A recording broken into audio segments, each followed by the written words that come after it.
আসসালামু আলাইকুম প্রিয় বন্ধুরা, আমি এখন যে জায়গাটা দাঁড়ায় আছি এটা হচ্ছে Malaysia Kuala Lumpur Bukit Jalil stadium. দেখতে পারতেছেন বিশাল বড় স্টেডিয়াম, আর এর পাশে হাজার হাজার গাড়ি রাখার মতো পার্কিং।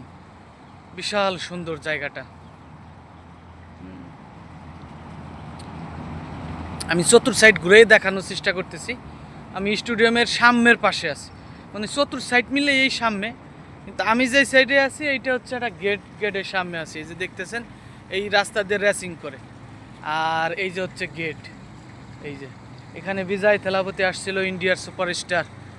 এই যে এখানে এটা হচ্ছে গেট, এই স্টেডিয়ামে ঢোকার জন্য গেট এটা। আমি এখানে আসি, ব্রেক টাইমে আসি, আধা ঘন্টা 1 ঘন্টা ঘুরি, ভালো লাগে। যারা ঘুরতে পছন্দ করেন অবশ্যই আপনারা এখানে আসবেন, প্রিয় বাংলাদেশিরা। এটা হচ্ছে গেট এই স্টেডিয়ামে। আমি এখন এই স্টেডিয়ামের ভিতরে যাব, ওখান দিয়ে ঘুরবো আর ওই কয়েকটা প্রকৃতির সৌন্দর্য দেখার চেষ্টা করব। এই যে এই গাড়িতে ঘুরে ঘুরে চতুর সাইড মিলে মানে দেখে কোথায় কি আছে না আছে।